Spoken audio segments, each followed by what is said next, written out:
and welcome. For those that have been following along, welcome back.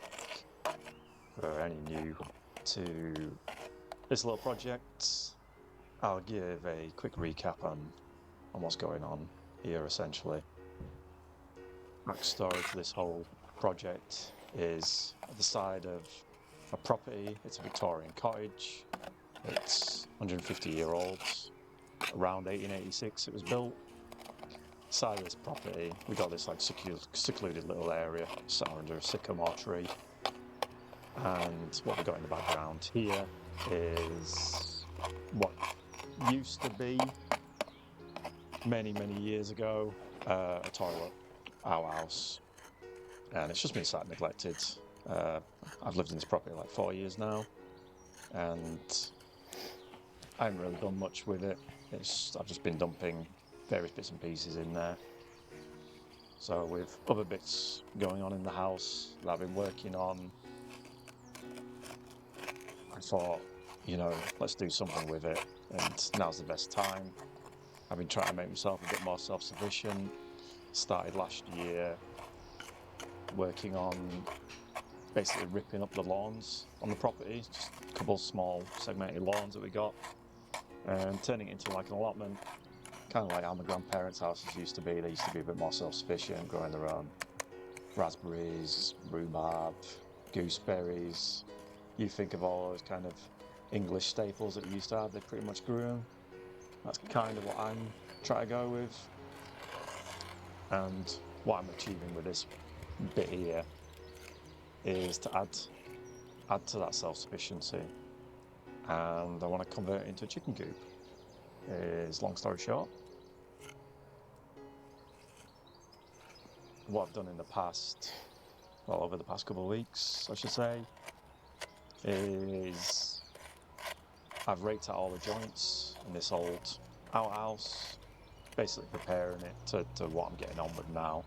I say getting on with now, last couple of videos have been the same thing, more or less. It's taken way longer than I anticipated to do it. And today is another day of pointing it up. The mixture that I'm using, or have been using for the last couple of weeks, is a 2.5 parts sharp sand to 1 part hydrated lime. I'm just using just like a little handheld hawk. I'm putting the mortar on here, and then like a little pointing trowel, just to push it into the joints basically.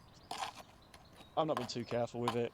It doesn't need to be perfect. It's out of the way. It's not really seen by the public.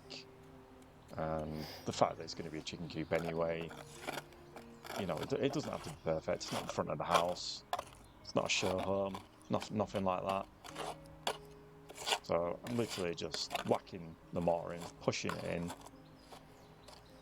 and then what I'll do, you might see in the time lapse, is I'm using a brush, a churn brush I think they call it, and that's used to essentially just whack the mortar, like really like push that mortar into the joints. And if you leave the lime mortar to go off a little bit, let it dry out a little bit, what that'll do as well is it'll push it in, but any of the stuff that's dried on the surface, it'll kind of brush off, to be honest, so the joints won't be too caked in. What else? You'll probably see in the background, I'll step back, I'll just have a quick look at it, just like now, for example. But also what I'll do every now and again is I'll wet the wall. Just got a brush with a bucket, and I'll just slop a load of water on the wall. Stop that mortar from drying out a bit too quick, really. It has taken me a lot longer than anticipated. I think today, looking back on it retrospectively, I think I was just doing this section for the better part of 6 hours. I don't get me wrong, not professional. I was taking my time with it, on a few breaks. But yeah, for those that do this for a job, it's It's hard work. In hindsight, probably to make my job a little bit easier, I should have probably got a mortar gun or something like that, but it's one of those tools where I might use it once and never again. So I figured just for, sacrifice that time and just do it all by hand, really. If I buy another house in future or repoint the entire house at some point, then yeah, definitely worthwhile investment to buy a mortar gun.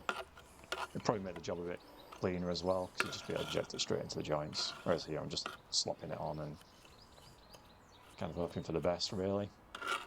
Ah, there you go, wetting walls. And back to it. Probably a fact many people don't know, they did used to put like horsehair into the mortar mix way back when.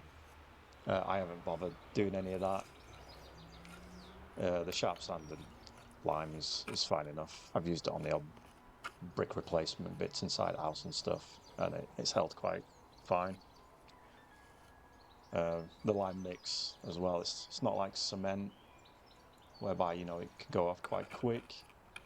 Lime in its nature, it cures, although the mixture will dry out, the actual strength of the mortar mix comes from essentially time absorbing carbon dioxide from the atmosphere, and the chemical reaction with lime basically calcifies. I don't know if that's the correct term, but yeah, it hardens that lime over time as it absorbs more and more and more and more carbon dioxide from the atmosphere. That's where it gets its strength.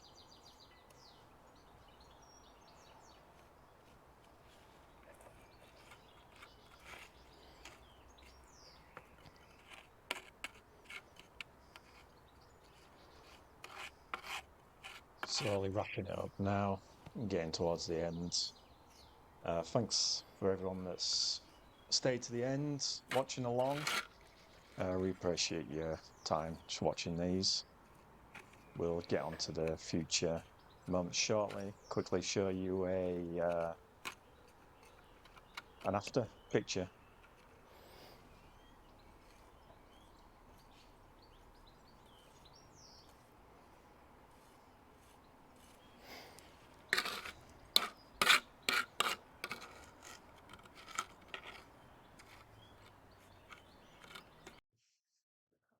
Here you have it. Final results. 4 weeks of effort. Next jobs on list to do is I need a door. For that, I need a door frame. I need to take out some old wooden blocks that was used to nail in the old door frame, replace that with some brick. I need to clear all the stuff that's currently in there, all the logs that I've been storing in there in bits and pieces. There's a middle dividing wall, and there's a load of stuff behind that wall. I'm guessing it's just old rubble and soil and whatever. If you've seen the first video, which gives an overview of what I'm planning on doing, you'll see some stuff in there that shows that. And then finally, I can actually, once it's all to its shell and stable, I can actually get on with designs that are going around in my head at the moment, start building out the chicken coop. So appreciate you watching and keep an eye out for future videos. See you later.